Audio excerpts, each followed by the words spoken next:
ओम।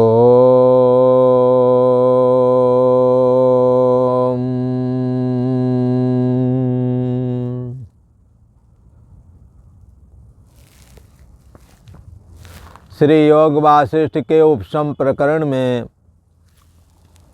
श्री वशिष्ठ जी महाराज बोले, हे राम जी, जो चित्त जीतने से परम सुख ना प्राप्त होता तो बुद्धिमान लोग इसमें प्रवृत्त नहीं होते। चित्त का जीतना क्या है? चित्त का जीतने का मतलब है, चित्त जो है दृश्य जगत की ओर जो धावता है, दौड़ता है। दृश्य जगत में शब्द स्पर्श रूप रस गंध मान प्रतिष्ठा आदि में ये चित्त दौड़ता है। ये चित्त दौड़ते दौड़ते मान प्रतिष्ठा की चाह में, शब्द स्पर्श रूप रस गंध की चाह में और काम क्रोध लोभ आदि के चलते ये चित्त अति बहिर्मुख होता हुआ अंतर्यामी आत्मा को ही भूल गया। इसलिए बहिर्मुखता अंतर्मुखता आनंद का कारण बनता है और बहिर्मुखता दुख का कारण बनता है। बाह्य दृश्य में मन चला तो जाता है और मनमाने आचरण भी करता है, परंतु सुख नहीं मिलता। अनुभव करने वालों ने अनुभव किया, अनेकों जन्म लिए, परंतु विषयों से तृप्ति नहीं हुई। होए न विषय वैराग, विषयों से वैराग नहीं होता। अनेक योनियों में गए, वहां भी सुख अनुभव किया। स्त्री पुरुष का सुख वहां भी है, जानवरों में भी है, नरमादा वाला, मच्छरों में भी है, ये सब में है। कागभुसुंडी जी महाराज ने कहा, कौन जोन जन्मा जहाँ नाई, मैं खगेश भ्रम भ्रम जगमाई। इस जगत में ऐसी कौन सी योनि है जहाँ मैं जन्मा नहीं और जहाँ मैंने विषयों का, विषय सुख का अनुभव नहीं किया। अर्थात हर जगह विषय सुख का अनुभव किया, पर सकल कर्म कर थके गुसाई। दृश्य जगत में सुखी होने के लिए सारे कर्म कर लिए, पर सुखी न भये अभय की नाई। परमात्मा श्री हरि की भक्ति ही एक ऐसी वस्तु है जिससे ये जीव हमेशा हमेशा के लिए सुखी होता है। इसलिए चित्त के जीतने से, विषय लोलुपता से हटाकर के परमात्म चिंतन करने से जो सुख मिलता है, ऐसा सुख और कहीं नहीं प्राप्त होता। इसलिए बुद्धिमान पुरुष इसमें प्रवृत्त होते हैं। किसमें? चित्त को जीतने के लिए। चित्त जीतने से परम सुख ना प्राप्त होता तो राम जी बुद्धिमान पुरुष इसमें ना लगते। बुद्धिमान इनके जीतने में प्रयत्न करते हैं। बड़े बड़े ऋषि महर्षियों ने इस चित्त को जीतने के लिए जीवन दांव पर लगाया। यदिच्छा ब्रह्मचर्यम चरंती, इस चित्त को जीतने का इरादा रखते हुए, परमात्मा की प्राप्ति का इरादा रखते हुए ब्रह्मचर्य व्रत भी धारण किए। इससे हे राम जी निश्चय करके जानिए, इससे जानिए कि चित्त भी बस होता है। यदि नहीं होता तो बड़े बड़े विद्वानों ने, बड़े बड़े बुद्धिमानों ने चित्त को कैसे बस में किया है। इससे जानिए चित्त भी बस होता है और मन रूपी भ्रम के नष्ट होने पर आत्मा का सुख प्राप्त होता है। मन रूपी भ्रम के नष्ट हुए आत्म सुख प्राप्त होता है। आत्म सुख सम सुख नहीं, और सुख कैसे हैं? अज्ञानता के कारण दुख रूप ही है। सुख रूप भले ही लगे, धन पुत्र स्त्री आदि प्रवृत्त होते समय लगता है मैं सुखी हो जाऊंगा, बाद में उन्हीं से झगड़ा फसाद चालू हो जाता है। इसलिए मन रूपी भ्रम के नष्ट हुए। ये मन है दृश्य जगत की ओर मुख किए हुए परिच्छिन्न व्यक्तित्वपना के रूप में दिखता है। तो मन रूपी भ्रम जब नष्ट होता है तब आत्म सुख सदा रहना, सदा चैतन्यता रूप जो शुद्ध चैतन्य आत्मा है उसमें स्थिति प्राप्त होती है, आत्म सुख प्राप्त होता है। हे राम जी, यदि विचार करके देखें तो मन भी कुछ वस्तु नहीं, मन भी कुछ नहीं है, मिथ्या भ्रम से ही ये कल्पित है। जैसे अष्टो मात्र पानी में लहर कुछ वस्तु नहीं, मिथ्या ही कल्पना ये लहर की हो रही है। ऐसे ही यहाँ कहा ये जो मन है ये भी मिथ्या भ्रम से कल्पित है। जैसे बालक को अपनी परछाई में बैताल बुद्धि होती है कि ये बेताल है मुझको काट लेगा, ऐसे बालक को बुद्धि होती है, इससे वह भयवान होता है। तैसे ही भ्रम रूप मन से ये जीव नष्ट हो जाता है। विषय लोलुपता के चलते शब्द स्पर्श रूप रसगंध के आसक्ति पूर्वक सेवन करने से धीरे धीरे ये जीव का अपना अस्तित्व ही नष्ट हो जाता है। अस्तित्व तो किसी का नष्ट नहीं होता, परंतु अस्तित्व को ना जाने बगैर मर जाना मतलब अस्तित्व को ही नष्ट कर लिया है तुमने अपना। इससे जैसे बालक परछाई में बैताल बुद्धि कर लेता है उससे भयवान होता है, तैसे ही भ्रम रूप मन से ये जीव नष्ट हो जाता है।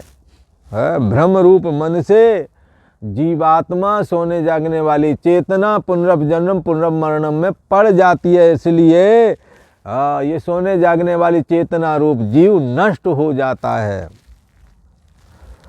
हे राम जी, जब तक आत्मसत्ता का विस्मरण है, आत्मसत्ता की ओर जब तक ये जीवात्मा रूप मन नहीं देखता तब तक मूढ़ता ही छाई रहती है। जब आत्मा के सम्मुख मन होता है, आत्मा को जब मन श्वास से अभिन्न होकर के ग्रहण करता है तब क्या होता है, तब मूढ़ता नष्ट हो जाती है। हृदय में मन रूप सर्प विराजमान रहता है हमेशा। हाँ, हृदय में मन रूप सर्प हमेशा विराजता है जब तक विवेक रूपी गरुण उदय हो। जब अपना विवेक रूपी, दूसरे का विवेक काम नहीं करेगा, अपना विवेक जब उदय हो तो फिर क्या होगा, जब अपना विवेक रूपी गरुण उदय हो तब वो सारे के सारे बेताल नष्ट हो जाते हैं, अज्ञानता रूप बेताल। अथवा ये मन रूप सर्प, मन के हृदय में मन रूप सर्प विराजमान रहता है। जब अपना विवेक रूपी गरुण उदय हो तब वो सर्प हृदय के अंदर जो बैठे हैं वो नष्ट हो जाते हैं। हे राम जी, अब तुम जागे हो और आत्मा को ज्यों का त्यों जानते हो। जैसा आत्मा शास्त्र ने कथन किया है वैसा ही तुम जानते हो। श्री वशिष्ठ जी महाराज बोले, हे राम जी, हे शत्रुनाथ, हे शत्रुनाशक श्री रामचंद्र, अपने ही संकल्प से चित्त ये बढ़ता है, किसी और के संकल्प से नहीं, अपने संकल्प से ही मन बढ़ जाता है। इसलिए उस संकल्प का शीघ्र त्याग कर दो। धन पुत्र स्त्री आदि ये संकल्प रूप हैं, अनेकों प्रकार की कामनाएं ये मन के संकल्प में ही विद्यमान है। श्री वशिष्ठ जी महाराज कहते हैं संकल्प का शीघ्र ही त्याग कर दो। जगत के सत्यत्वपने का संकल्प, एड़ी से चोटी तक ये मैं हूँ ऐसा संकल्प तोड़ दो, इसका शीघ्र ही त्याग कर दो राम जी। तब चित्त शांत होगा। जो तुम दृश्य का आश्रय करोगे राम जी, तो बंधन होवेगा, क्योंकि दृश्य सदा स्थायी नहीं होता है। कभी दृश्य कैसा दिखता है तो कभी कैसा दिखता है। इसलिए जो तुम दृश्य का आश्रय करोगे तब तो तुम्हें बंधन हो जाएगा, और बंधन कोई रस्सी वाला नहीं, कर्म का बंधन हो जाएगा। और कर्म का बंधन ये जीव को पुनरप जननम पुनरप मरणम में फंसाता है। इसलिए दृश्य का आश्रय करने से ये पुनरप जननम पुनरप मरणम वाला सिलसिला अर्थात घटी यंत्र की नहीं, ये एक चक्र चल पड़ता है। और अहंकार आदि दृश्य का जब त्याग करोगे तब तो मोक्ष ही हो जाएगा। अहम अस्मि करके जो ये लगता है, ये अहंकार आदि दृश्य, जब अहंकार आदि मैं हूँ, और मैं हूँ के साथ मनोमय कोश, प्राणमय कोश, विज्ञानमय कोश, तीनों कोश जुड़े हुए हैं। तीनों कोश जुड़े होकर के, तीनों कोशों के जुड़ने से जो स्थिति बनती है वही सूक्ष्म शरीर कहलाता है। स्थूल शरीर का एक कोश कहलाता है। सूक्ष्म शरीर के 3 कोश होते हैं, प्राणमय कोश, मनोमय कोश और विज्ञानमय कोश। हाँ, इसी प्रकार कारण शरीर का एक कोश होता है, उसको आनंदमय कोश बोला जाता है। तो शरीर को अन्नमय कोश, प्राणमय कोश सूक्ष्म को, मनोमय और विज्ञानमय 3 कोश सूक्ष्म शरीर के हैं, और एक कारण शरीर अज्ञानता में आनंदमय कोश होता है, ऐसा कहते हैं। जब चित्त शांत होगा, ये संकल्प से ही चित्त बढ़ता है, इसलिए उस संकल्प का शीघ्र त्याग करो। कौन सा संकल्प मन में बैठा है? मन में सदा जीते रहने की इच्छा एक संकल्प रूप ले चुकी है। मेरा कभी अभाव ना हो, मैं सदा बना रहा हूँ, हमारा देह हमारा अच्छा बना रहे। अच्छा, तो इसका शीघ्र त्याग करो, चाहे आज मरण हो चाहे कल्प के बाद में हो। देह यहाँ कहते हैं संकल्प से चित्त बढ़ता है, इसलिए उस संकल्प का शीघ्र ही त्याग करो। जब चित्त शांत होगा तब तुम दृश्य का आश्रय करोगे। जो तुम दृश्य का आश्रय करोगे तो बंधन होवेगा। दृश्य है शरीर, मन और इंद्रियां। दृश्य है बाहर का दृश्य जगत। यदि इसको सब कुछ मान करके चलेंगे, ये सत्य है, ये घरबार है, ये परिवार है, ये खजाना, झूठी दुनिया को ही सत्य जाना करके चलोगे तो क्या होवेगा? तब तो कहते बंधन हो ही जावेगा। परमात्मा का चिंतन करें, सिमरन करें, तब तुम और दृश्य जगत से असंग हो जाएं। दृश्य जगत से सारे कार्य करने, परंतु इससे असंग हो करके रहना है। तब क्या होवेगा? फिर क्या हो? भिद्यते हृदय ग्रंथि, हृदय की गांठ कट जाती है। आत्मा का श्रवण मनन निध्यासन करने से भिद्यते हृदय ग्रंथि, छिद्यन्ते सर्व संशया, क्षीयन्ते चार्ष कर्माणि तस्मिन् दृष्टे परावरे। इस परम ब्रह्म परमात्मा को जान लेने मात्र से हृदय की गांठ कट जाती है, जिसके लिए तुलसी बाबा ने कहा है कि जीव हृदय तम मोह विशेषी। जीव के हृदय में अज्ञानता रूपी अंधकार, तम मोह, मोह माया, जो लोग आमतौर पे कहते हैं ना, ऐसे बहुत मोह है। तो माया कहो, मोह कहो, अज्ञानता कहो, एक ही बात है। तो इसलिए संकल्प का शीघ्र ही त्याग करो, तब चित्त शांत होवेगा। जो तुम दृश्य का आश्रय करोगे तो तुम्हारे को बंधन होगा ही होगा, कोई रोक नहीं सकता। क्योंकि ये जहाँ कर्म को प्राथमिकता दोगे, वहाँ कर्म का शुभ और अशुभ, शुभ कर्म का शुभ फल, अशुभ कर्म का अशुभ फल, ये हो ही जाएंगे। इसलिए दृश्य जगत में सर्वप्रथम आप बाह्य जगत के प्रति, पद पदार्थों के प्रति वैराग्य दृष्टि का आश्रय करें और शरीर आदि से असंग हो जाएं, शरीर आदि से असंगता हासिल करें और दृश्य जगत से वैराग्य कर लें। फिर देह से असंग हो गए, हाँ, देह से असंग होने के बाद में फिर इंद्रियों को देखा। इंद्रियां भी हमारे द्वारा जानी जाती हैं, इसलिए इंद्रियां मैं नहीं हूँ। आप इंद्रियों के दृष्टा साक्षी आत्मा हैं। जैसे आप बाहर रखे हुए किसी घड़े को आप देखते हैं तो घड़ा आपसे अलग है, घड़ा दूर रखा हुआ, घड़े के देखने वाले आप हैं, घड़ा आप नहीं है, घड़े के दृष्टा आप हैं।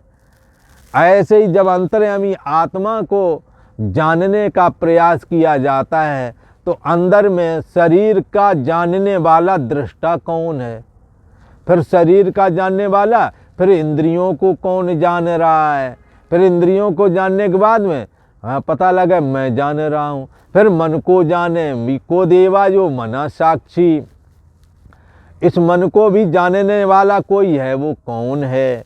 हाँ, और मन के बाद में संकल्प विकल्पात्मक मनः, संकल्प विकल्प वृत्ति को यदि आप जान रहे हैं, आप मन से भी परे हैं। और फिर सोने जागने वाली चेतना ही जीव चेतना कहलाती है। इसका जानना, इसको आप जान रहे हैं कि अभी जाग रहा, फिर सो गया तो कुछ ना जाना, इसको भी आप जान गए। तो सबसे परे यो बुद्धि परतस्तु सा, सबसे परे कौन है? जो बुद्धि से परे है। बुद्धि से परे कौन है? सा आत्मा। ये आत्मा है, ये ब्रह्म है, यही राम है, यही शिव है। स शिवः, स विष्णु, यही विष्णु है, यही शिव है। यही अंतर्यामी आत्मा रजोगुणी माया को धारण करके चार मुख वाला ब्रह्मा बन करके दिखने लगता है। और यही अंतर्यामी आत्मा सतोगुणी माया को स्वीकार करके चार भुजाधारी शंख चक्र गदा पद्म और पद्म धारण करके श्री हरि विष्णु के रूप में दिखता है। और यही अंतर्यामी आत्मा जो यो बुद्धि परतस्तु सा, जो बुद्धि से परे है, बुद्धि जिसको नहीं जानती, जो बुद्धि को जानता है, ऐसी चैतन्य सत्ता आत्मा तमोगुणी माया शक्ति को स्वीकार करता है। तो पार्वती का भरता, बैल पर सवारी करने वाला भगवान रुद्र के रूप में, भगवान शंकर के रूप में दिखता है। कौन? वही एको देवा, एक ही देव अंतर्यामी आत्मा। यही अंतर्यामी आत्मा जो कि बुद्धि से परे है, बुद्धि जिसको नहीं जानती, जो बुद्धि को भी जानता है, सारी सृष्टि का आधार और अधिष्ठान है। ऐसा जो चैतन्य सत्ता आत्मा है, वो अपनी सारी शक्ति जब प्रकट करता है तो उसके लिए एक रूप अलग बना लेता। दुर्गा, ये भी ईश्वर का ही रूप है। जैसे ब्रह्मा विष्णु रुद्र ईश्वर के रूप हैं। ईश्वर निराकार है, उस तत्सवाचका प्रणवा, उसका नाम है प्रणव, ओम। पर ये प्रणव नाम का जो ईश्वर है, ये है तो सही पर सगुण निराकार है, गुणों के सहित निराकार है।